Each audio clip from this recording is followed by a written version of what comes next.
Praise the Lord. The best wishes to you and your family members in the name of God. దేవుని నామమునకు మహిమ కలుగును గాక. దేవుని నామం పేరట మీకును మీ కుటుంబ సభ్యులకును శుభాభివందనములు. ఈరోజు దేవుని వాగ్దానం. Today God's promise. దేవుడు మీ ఎడల సమస్త విధములైన కృపను విస్తరింప చేయగలడు. 2 కొరింథీయులకు రాసిన పత్రిక 9వ అధ్యాయం 8వ వచనం. God is able to make all kinds of grace abound toward you. 2 Corinthians chapter 9 verses 8. క్రీస్తునందు ప్రియమైన సహోదరులారా, ఈ ఉదయకాల సమయమున దేవుడు నీతో మనందరితోనూ మాట్లాడుతున్నాడు.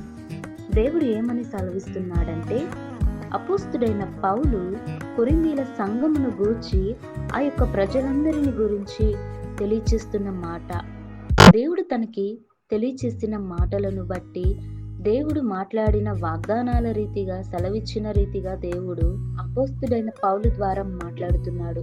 అయితే దేవుడు ఈ ఉదయమున నీతో, నాతో, మనతో కూడా సెలవిస్తున్న మాట ఏమిటి అంటే, దేవుడు మీ ఎడల సమస్త విధములైన కృపను విస్తరింప చేయగలడు అని మాట్లాడుతున్నాడు.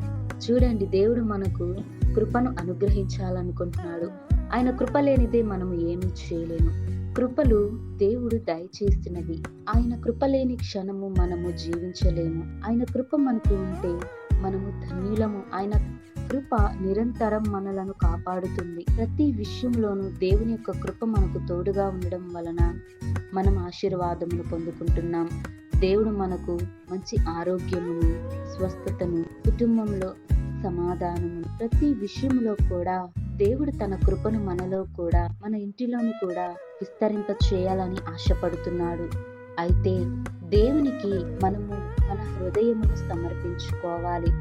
దేవుడు మన హృదయమును అడుగుతున్నాడు. మన హృదయములో పాత రోత జీవితాన్ని కడిగి నూతనమైన పరిశుద్ధమైనటువంటి హృదయాన్ని, ఆ హృదయములో నీతి, యథార్థత, మంచితనము, నిరీక్షణ, ఇటువంటి లక్షణాలు కలిగినటువంటి హృదయమును మనకు దయచేస్తాడు. కనుక నీ ఎడల, నా ఎడల, ప్రతి ఒక్కరి ఎడల దేవుని యొక్క కృప అందరి జీవితాలలోనూ విస్తరింప చేయునుగాక.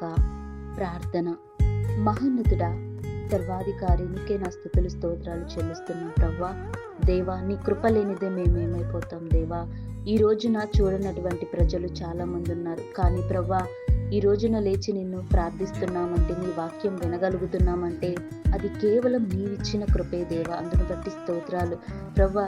నీ ఎడల సమస్త విధములైన కృపను విస్తరింప చేస్తున్నావని మా అందరితో మాట్లాడావు ప్రవ్వా. ప్రతి ఒక్కరిని జ్ఞాపకం చేసుకోనండి దేవా. ప్రతి ఒక్కరిని క్షమించండి. నిరీక్షణ కలిగిన హృదయమును, మంచి హృదయమును నీ కృపా కాపుదలతో ఉంచమని ప్రతి ఒక్కరి కుటుంబ జీవితాలలోను, సంఘాలలోను నీ కృపా కాపుదల తోడుగా ఉంచమని కోరుతూ నజరుడైన యేసుక్రీస్తు నామమున అడిగి వేడుకొనుచున్నాను తండ్రి.